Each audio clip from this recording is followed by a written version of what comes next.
여기 한 외국인 남자가 직장 동료들과 격렬한 논쟁을 벌이고 있습니다. 한편 그 남자의 아내로 추정되는 여자는 누군가에게 꼭 안겨 눈물을 쏟고 있는데요. 도대체 이 외국인 가족에게는 무슨 일이 벌어진 것일까요? 안녕하세요. 제 이름은 존이고 미국 캘리포니아에 있는 큰 IT 회사인 테크솔루션스에서 일하고 있습니다.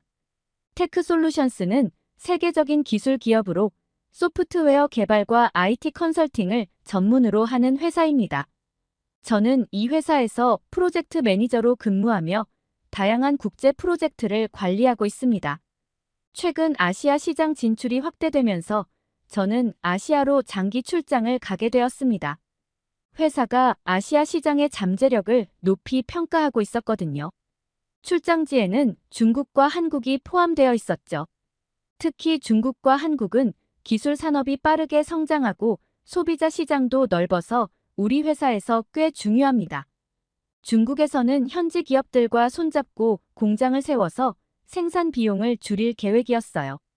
중국은 자원과 인력이 풍부하고 인건비도 저렴해서 다양한 생산 공정을 현지에서 처리하기에 딱이었죠. 그런 점에서 중국은 아주 매력적인 나라였습니다. 게다가 중국은 아시아의 강대국으로서 경제적 파워가 막강하잖아요. 그리고 한국은 기술 혁신과 발전으로 세계적으로 인정받는 나라죠. 우리는 한국 기업들과 협력해서 최신 기술과 노하우를 교환하고 시장 점유율을 늘릴 계획이었어요. 한국 소비자들은 최신 기술 제품에 대한 수요가 높아서 이를 통해 회사 매출을 크게 늘릴 수 있을 거라고 봤죠. 이번 아시아 출장 기간은 꽤 길었습니다. 중국과 한국에 각각 한 달씩은 머물러야 했어요. 원래라면 흥미로운 도전이었겠지만 제 아내 사라가 최근에 우울증을 겪고 있어서 걱정이 많았습니다. 사라가 우울증을 겪기 시작한 건 몇 달 전부터였어요. 그 원인은 주로 육아 때문이었죠. 우리 딸 엠마는 활기찬 아이지만 사라에게는 너무나 큰 부담이 되었어요. 저는 회사 일에 치여서 집안일과 육아를 거의 도와주지 못했어요. 사라가 힘들어하는 걸 알면서도 바쁘다는 이유로 무심하게 지나쳤죠. 사라는 점점 지쳐갔고 일상적인 일조차 버거워하더라고요. 그녀가 침대에서 일어나기도 힘들어하는 모습을 볼 때마다 마음이 아팠어요. 출장 소식을 사라에게 알리자 아내는 다른 사람이 대신 가면 안 돼. 라며 제 출장을 꺼려하는 모습을 보였어요. 사라는 이미 병원 치료를 받으며 약을 복용하고 있었지만 약을 제대로 챙겨 먹지 못하고 있었어요. 이유는 약을 먹으면 졸려서 아이를 돌보기가 힘들었기 때문이었어요. 회사 일을 핑계로 집안일과 육아에 소홀했던 제 탓에 아내가 이렇게 된 것 같아 너무 미안했습니다. 하지만 출장을 취소하는 것도 큰 문제였습니다. 아시아 출장의 업무를 맡은 사람은 저인데 제가 빠지게 되면 남은 팀원들에게 큰 피해를 줄 뿐만 아니라 회사에서도 개인 사정을 이해해 줄 것 같진 않았거든요. 결국 저는 이 상황을 회사에 솔직하게 털어놨는데 회사에선 제 예상과는 다르게 제가 처한 상황을 고려해 저희 가족이 함께 지낼 수 있도록 중국과 한국에서 머물 숙소도 더 업그레이드 해주었고 덕분에 딸과 아내를 데리고 중국에 함께 갈 수 있게 되었습니다. 저와 가족들은 중국 출장을 매우 기대하고 있었습니다. 회사에 중국인 동료 리웨이라고 있었는데 그 친구가 일도 잘하고 능력도 뛰어났거든요. 리웨이는 항상 중국에 대해 칭찬을 아끼지 않았어요.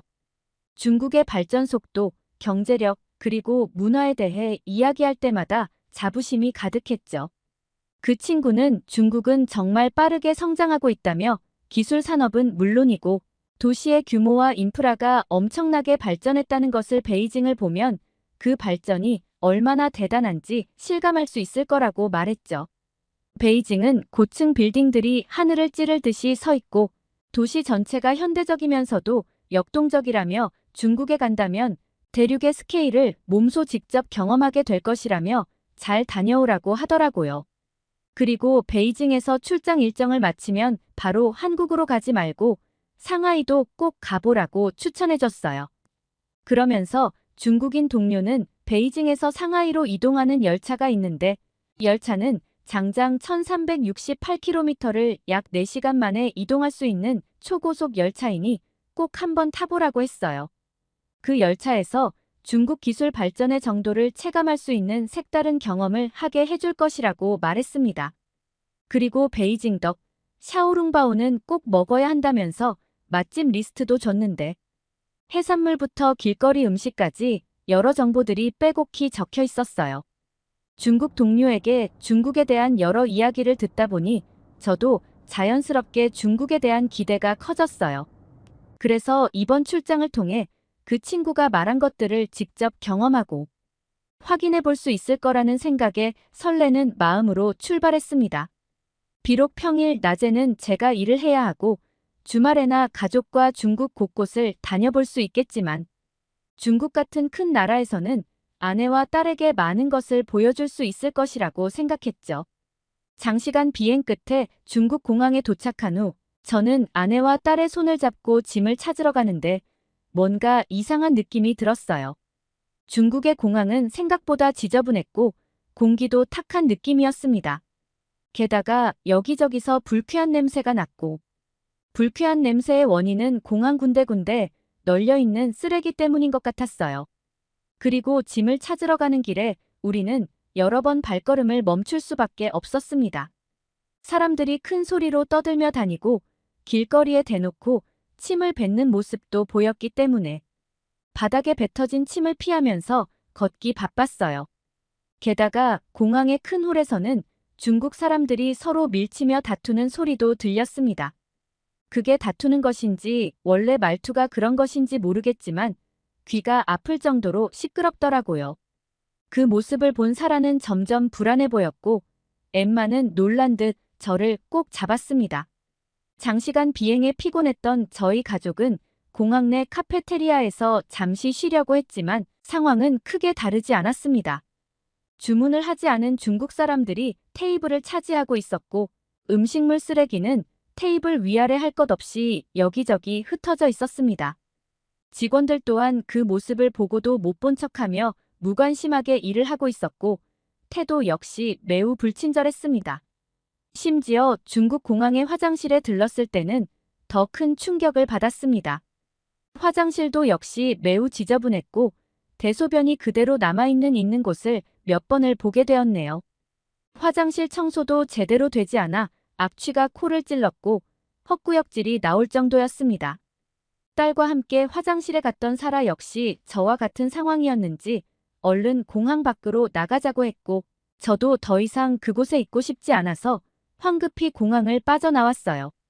한 나라의 첫 인상을 결정짓는 장소가 공항이라면 중국 공항에서의 경험은 제가 예상했던 모습과는 많이 달랐습니다.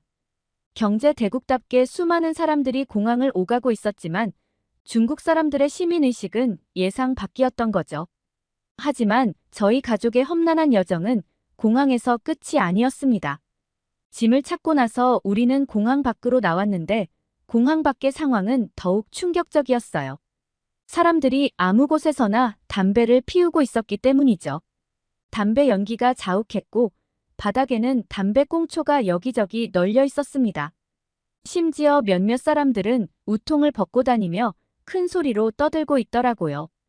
그 모습을 보니 어찌나 눈살이 찌푸려지던지 한시라도 빨리 그곳을 벗어나고 싶었지만 마침 우리 가족을 마중 나오기로 했던 현지 직원을 기다리고 있어서 오도 가도 못하는 상황이었는데 그때 오토바이를 타고 가던 중국인 남자가 아무렇지 않게 음료 캔을 길가에 던지고 가버렸고 그 캔은 저희가 있는 곳으로 날라와 엠마의 발뒤꿈치를 가격했습니다. 엠마는 깜짝 놀라서 울음을 터뜨렸고 사라는 황급히 딸을 달래며 그 남자를 노려보았지만 그는 전혀 개의치 않고 제 갈 길을 가버리더군요. 저는 이 상황에 화가 났지만 사라와 엠마를 보호하는 것이 우선이었기에 더 이상 문제를 만들고 싶지 않았습니다. 중국인 동료 리웨이한테서 중국에 대한 좋은 이야기만 들었던 저는 제가 상상했던 중국과는 너무나 동떨어진 모습에 적지 않게 당황했습니다. 과연 중국이 아시아를 선도하는 선진국이 맞는지 의심스러웠어요. 우리 가족이 경험한 중국의 모습은 기대와는 너무 달랐거든요. 지저분한 환경, 대기오염, 불친절한 서비스 등 모든 것이 실망스러웠죠. 이런 나라가 선진국이라면 전 세계의 선진국이 아닌 나라가 없을 것 같다는 생각이 들었어요. 선진국이라면 기본적으로 갖춰야 할 위생과 서비스 수준이 이런 정도라면 다른 나라들은 다 선진국이라 불러도 되겠구나 싶었죠. 중국에 대한 기대가 컸던 만큼 실망도 컸던 것 같아요. 중국이 아시아의 경제 강국이라고 해서 당연히 모든 면에서 뛰어날 것이라고 생각했지만 우리가 직접 겪은 현실은 너무나 달랐습니다. 그만큼 더 큰 충격으로 다가왔던 것 같아요. 우여곡절 끝에 우리 가족은 미리 예약된 베이징의 어느 호텔에 도착했어요. 오랜 시간의 비행과 공항 그리고 중국의 길거리에서 있었던 일 때문에 영혼이 탈탈 털린 우리 가족은 금방이라도 침대에 쓰러져 쉬고 싶었습니다. 그런데 여기서도 문제는 끝나지 않았습니다. 늦은 밤이라 사람들이 많지 않았는데도 너무 오래 기다려야 했죠. 긴 비행으로 저희는 모두 피곤했고 딸도 빨리 쉬고 싶다며 투정을 부렸지만 제가 할 수 있는 게 없었어요. 한참을 기다린 후 직원에게 왜 이렇게 오래 걸리냐고 물었더니 저희를 잊고 다른 일을 하고 있었다는 겁니다. 화가 났지만 빨리 쉬고 싶어서 방을 빨리 달라고 했습니다. 그런데 방에 들어가 보니 담배 냄새가 심하게 났어요. 아이와 함께 묵어야 해서 비흡연 객실을 예약했는데도 말이죠. 그래서 직원을 다시 불렀더니 그는 냄새가 나는지 모르겠다고 무심하게 말했습니다.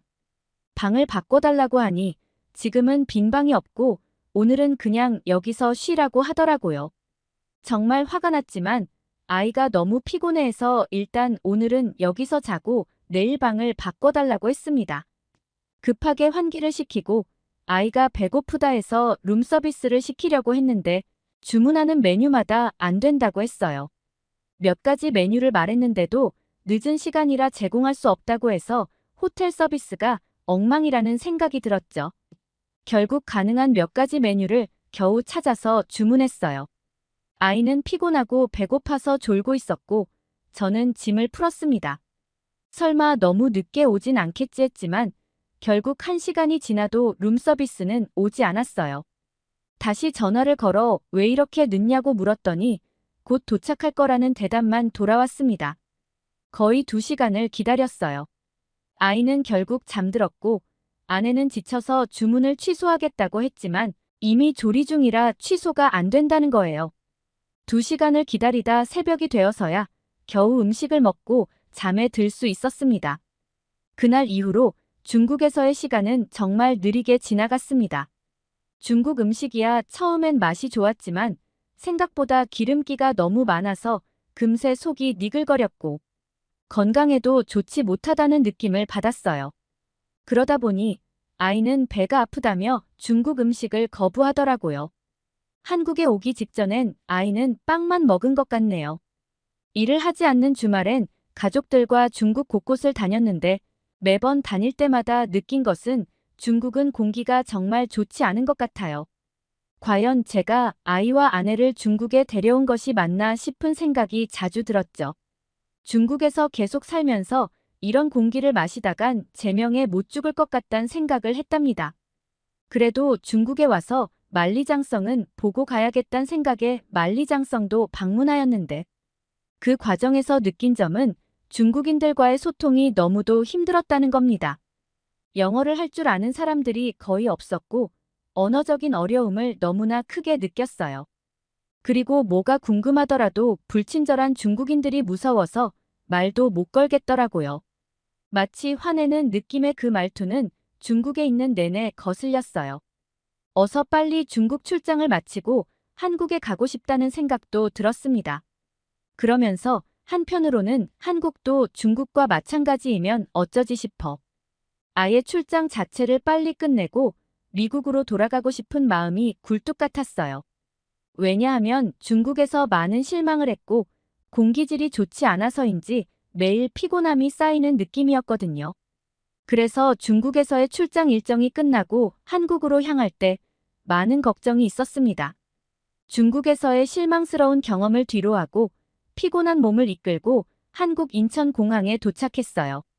비행기에서 내리자마자 우리 가족은 한국 공항의 첫 인상에 감탄했습니다. 공항 내부는 깔끔하고 현대적이었고 공기도 맑고 쾌적했죠. 마치 오래된 짐을 내려놓은 듯한 기분이 들었어요. 중국 공항에서는 지저분한 환경과 불쾌한 냄새, 불친절한 직원들 때문에 곤욕을 치렀는데 인천공항에서는 전혀 다른 느낌이었어요. 공항 내부는 정말 깨끗했고 바닥은 반짝반짝했으며 쓰레기 하나 보이지 않았습니다. 우리의 피로함을 배려한 듯 곳곳에 있는 안내 표지판들은 이해하기 쉽게 정돈되어 있었고 직원들은 친절하게 길을 안내해 주었습니다. 딸아이가 환하게 웃으며 여긴 공기도 맑고 깨끗해요. 라고 말했을 때 저와 아내는 안도감과 함께 미소를 지을 수 있었어요. 중국 공항에서는 담배 연기와 대기오염으로 딸아이가 기침을 멈추지 않았던 기억이 떠올랐죠.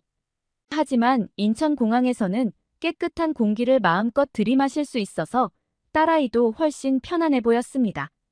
게다가 인천공항의 화장실은 정말 인상적이었어요. 화장실에 들어갔을 때 깨끗하게 관리되고 있는 것은 물론 화장실에서 좋은 향기까지 나더라고요. 바닥은 반짝였고 모든 칸은 청결하게 유지되고 있었어요. 중국 공항 화장실에서의 불쾌한 경험과는 천지 차이였죠. 세면대에는 비누와 핸드타올이 잘 구비되어 있었고 손을 씻고 나서도 편안하게 이용할 수 있었습니다. 이런 작은 부분들에서부터 큰 차이가 느껴졌어요. 또한 인천공항의 직원들은 우리의 질문에 친절하고 신속하게 대응해 주었고 공항의 전반적인 분위기는 차분하고 정돈된 느낌이었어요. 우리는 빠르게 짐을 찾고 무사히 입국 절차를 마쳤습니다. 공항을 빠져나와 택시를 타고 호텔로 이동하는 동안 깨끗하게 정돈된 도로와 현대적인 도시 풍경이 이어졌어요. 딸아이는 창밖을 보며 연신 감탄했고 저와 아내는 한국에서의 좋은 시작에 대한 기대감으로 마음이 들떠 있었어요. 어쩜 같은 아시아인데도 분위기가 이렇게 다른 건지 놀라웠죠. 그리고 한국의 호텔에 도착하자마자 그곳의 청결함과 서비스 정신에 또 한 번 놀랐습니다. 로비에 들어서자마자 깔끔하고 세련된 인테리어가 눈에 들어왔고 친절한 직원들이 우리를 맞이해 주었습니다. 체크인 절차는 매우 신속하게 이루어졌고 직원들은 항상 미소를 띠며 우리의 질문에 친절하게 응대해 주었습니다. 방으로 안내받았을 때 방 안은 정말 깨끗하고 쾌적했어요. 침대와 욕실은 물론 작은 디테일까지도 철저하게 관리된 모습이 인상적이었어요. 한국의 호텔은 객실 서비스도 훌륭했습니다. 필요한 물건을 요청하자마자 신속하게 가져다 주었고 어떤 요청에도 친절하게 대응해 주었습니다. 이런 상황을 겪고 있자니 중국에서 있었던 일이 떠오르더라고요. 중국 호텔에서는 체크인 과정이 길고 지루했으며 직원들의 태도도 불친절했죠. 방 안에 들어갔을 때는 담배 냄새가 가득했고 청결 상태도 형편없었습니다. 게다가 룸서비스도 늦게 도착해서 겨우 먹었잖아요. 그런 실망스러운 경험을 한 후 한국 호텔에서의 경험은 더욱 감동적으로 다가왔던 것 같아요. 한국에서의 생활은 저나 아내 그리고 딸도 매우 만족했는데요. 중국에서와 마찬가지로 저는 평일엔 일을 하고 주말엔 가족과 함께 서울 도심 곳곳을 구경하면서 놀았습니다. 한 번은 주말에 어디를 갈지 고민하다가 롯데월드로 가기로 결정했어요. 주말이라 롯데월드에 사람이 정말 많았지만 한국인들은 줄서기가 생활화되어 있어서 높은 시민의식을 느낄 수 있었어요. 놀이기구를 타기 위해 줄을 서는 동안에도 사람들은 질서를 잘 지키고 서로 배려하는 모습이 인상적이었습니다. 긴 줄을 기다리는 것이 힘들 법도 했지만 모두가 차례를 지키는 모습은 매우 보기 좋았어요. 이런 모습은 중국에서는 상상하기 힘들었죠. 중국에서는 사람들이 줄을 서지 않고 서로 먼저 가려고 밀치거나 새치기 하는 일이 많아서 혼란스러웠던 기억이 떠올랐습니다. 한국의 롯데월드는 아이들이 정말 좋아하는 곳이라 해서 가봤는데 저희 부부도 너무 즐거운 시간을 보냈답니다. 아이도 탈 수 있는 놀이기구를 함께 타고 푸드코트에서 파는 다양한 음식을 맛보았는데 하나같이 정말 맛있었어요. 또 롯데월드몰에는 다양한 매장이 있어서 가족끼리 구경하고 쇼핑하기에 딱 좋았습니다. 우리 가족 모두 롯데월드를 방문한 것에 대만족이었죠. 그리고 저녁을 먹으러 가기 위해 밖으로 나섰는데 정말 놀라웠어요. 밤이 되면 생기가 사라지는 미국의 도시와는 달리 한국의 밤은 완전히 다른 모습이었죠. 화려하게 빛나는 도시의 야경이 너무 신기했습니다. 무엇보다 아이와 함께 여행하기에 한국은 정말 편리했어요.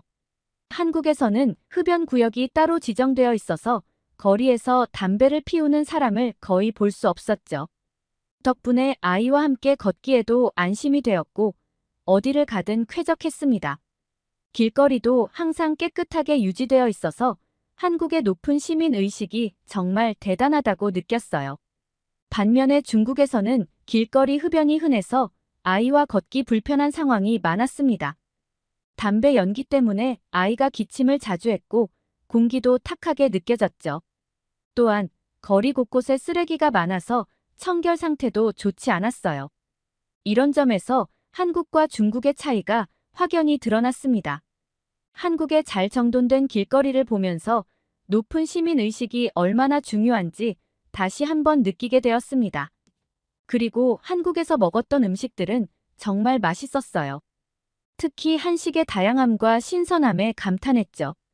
김치찌개와 불고기, 그리고 비빔밥은 우리 가족 모두가 즐겨 먹은 메뉴였어요. 모든 음식이 신선하고 깔끔하게 준비되어 있어서 먹을 때마다 기분이 좋았어요. 딸아이는 떡볶이를 처음 먹어보고 너무 맛있다며 연신 감탄했죠.